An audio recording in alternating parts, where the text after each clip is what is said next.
Hey guys, Garlic here with another 2004scape video for you. In this video, it might be a little bit shorter than the normal ones because it's going to be just sort of centered around Jogres. I just sort of wanted to put something out there to let you guys know about them because I don't think many people are aware of them or don't know sort of if they're worth killing or not. But I've been killing them for a little while now, and I would say that they're actually a pretty good spot to come and train your stats. So I thought I'd just sort of make this video just to go over, you know, where I kill them, the XP rates, that kind of thing, and sort of the drops that make them worth killing. So let's start off with where you can kill them first, I guess. So I am killing them currently near the crashed glider on the eastern side of Karamja. There are also quite a few in the cave on the western side of the river here, but I tend to go with these ones just because they're above ground, so they have a chance of dropping the nature talisman, whereas the ones in the cave will drop the chaos talisman. So that's the reason why I'm coming over here rather than killing the ones in the cave. It can be a little bit annoying when you first get here because these jungle spiders will also aggro on you, but the obviously the aggros doesn't last for too long, and then you can just ignore them and just focus on killing the Jogres. But this is where I kill them, and the way that I get here usually is to teleport to Ardy and then get the boat with Barnaby over to Brimhaven, and then I'll just run through the jungle and I will cross the log you can see on the minimap there, cross over there, and you can just come here and kill the Jogres. Now, I've not really seen many people killing them, and I think that's kind of a shame because I think they are pretty decent. They might not be as good as some other options. I think maybe Moss Giants might still be better, but these have definitely got some reasons why you would want to kill them. So let's go over that now. So the drops that you can get from the Jogre is big bones. Now, they don't drop Jogre bones in 2004scape. That was added later on in Old School or in RuneScape 3. But they do drop big bones, and they can drop up to 4 big bones at a time, which is quite nice. Obviously, they always drop 1 big bone, but then they have like a separate drop table where they can drop normal bones and big bones. And there is a chance to get 3 big bone drops on that table. So that combined with the single big bone drop that you always get, you can get up to 4 big bone drops. So it's pretty decent for the prayer XP, to be fair. Like if you're killing hill giants or moss giants, these are another good option because you're still getting those big bones, and hopefully you're actually getting more big bones than you would in those other places. Another good reason why you might want to kill Jogres is they do drop a fair amount of nature runes. They have 3 separate nature rune drops that you can roll on. One of them will drop 2 nature runes, one of them will drop 10 nature runes, and one of them will drop 5 nature runes.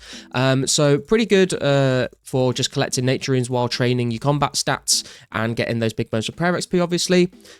They do also drop herbs. Now, the more common drops are going to be the Rogue's Purse and the Snakeweed, which don't give that much herbal or XP. I just tend to pick those up, clean them, and then drop them again. You can see there's a Snakeweed on the floor there that I've done that with.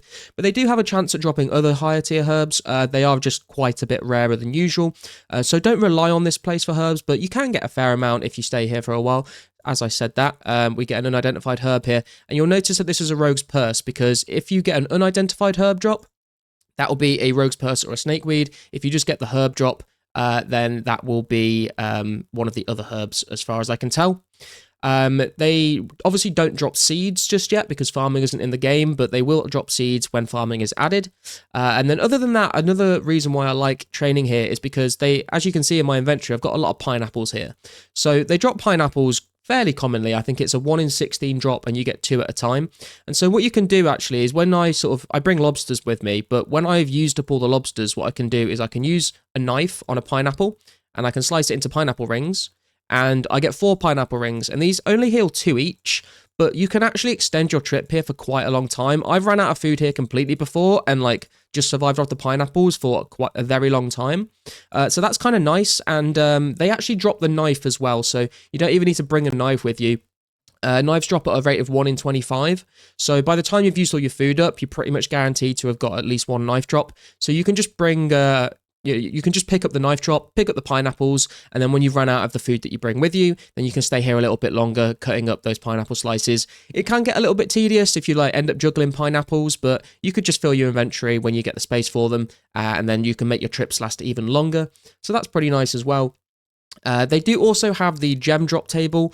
So obviously, you know, you can get gems here. You can get the tooth half key, the key halves. I've not got any of those just yet. but you can get those. And this is another big reason why I'm kind of killing these guys, especially here rather than in the cave, is because they do have a chance of dropping that nature talisman. I've not got one yet, but I am kind of holding out hope that we will get a nature talisman drop from Jogres.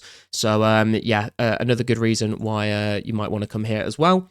And the final reason that from the drop table, at least, that I think Jogres are a pretty good idea to come and kill is that they actually do drop medium clues. You can see I've got one in my inventory here that I've just got. And I believe these drop at a rate of 1 in 129, not 1 in 128, which is a little bit weird.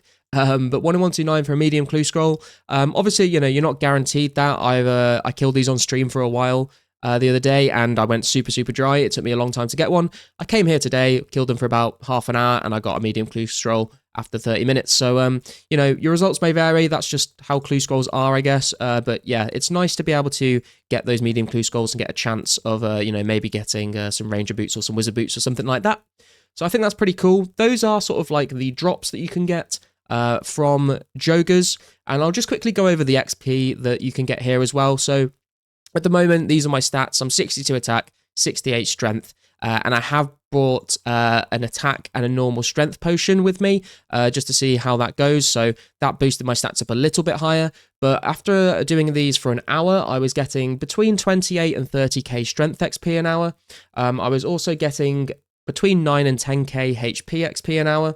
And then I was also getting around 2 to 3k prayer XP. The prayer XP obviously can fluctuate quite a bit depending on how lucky you get with the big bone drops, but not massive amounts of fluctuation on that. So it's pretty decent XP, I would say, especially for my level. You know, they're a good alternative to hill giants and maybe moss giants. Obviously, the hill giants and moss giants, you might be able to make a bit more money from the limpwort roots or like the steel bars or the lore rune drops and stuff like that.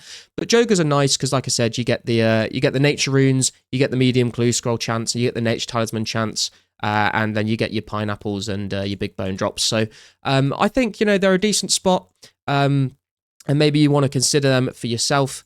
What I will do as well is I'll just show you, after we finish killing this one, another way to sort of get here and back. So you can obviously teleport to Ardy, get the ship to Brimhaven, and then run here. And then you could just bring Ardy telerunes with you if you wanted to, and just go back to Ardy, bank, and then you know, do that cycle all over again. But I'll show you a slightly different method to get to a bank and get back again. You might notice that there is a crash glider here, and you might be thinking, oh, can I not just use this to get here and back? But you can't, because it's a crash glider. If you try and speak to the gnome guy, I'll show you just here, if we can drop that and bury these bones. If you try and speak to this gnome pilot, he basically says that I don't think I can fix this. It looks like I'll be heading back by foot. So you can't use this one. But what you can do is you can run south down here. And we're just going to head down to where the lumberyard is that you go to during the Grand Tree quest. And there is a glider just in there. So this is probably a little bit faster, a little bit less running. And it also means, you know, you don't have to spend 2 lore runes every time you want to head back to the bank. So you can see you just come here to where this open sort of bit of fence is. And you come in here, and there should just be a gnome glider here. So we're going to speak to him. Can you take me on the glider? And then he'll just take you back to the gnome tree. He can't take you anywhere else. You have to come back here first. And then we'll just go down the ladder and obviously go to the first floor of the Grand Tree. And you can just use the bank here. And then you can just go straight back up. So I'll just show you that for the sake of it. Obviously, the bank's there, so we would just go to the bank, and that's all good. And then we would just come back up the ladder again. Climb up the ladder, and once more. And then you can just speak to the gnome pilot again and say, can you take me on the glider? And then you just pick this Gandius option here, and it will bring you back to this bit, and then you just have to run north again up to the Jogres. So that is sort of like a better way to do it, I suppose. I just usually teleport to Ardy to get here in the first place, because getting to the gnome tree place can be a bit of a pain sometimes, depending on where you are. But yeah, that's sort of the idea of Jogres. I think they're a pretty decent spot. Let me know if you've been killing any Jogres. Let me know if you plan to do some now. And hopefully we'll get that nature talisman soon, guys. But I just wanted to let you guys know that this was a thing that you could do, because I haven't really seen anyone doing it. But I hope you enjoyed this video, guys. If you did, leave a like, leave a comment, hit subscribe if you're not subscribed already, and I'll catch you in the next one.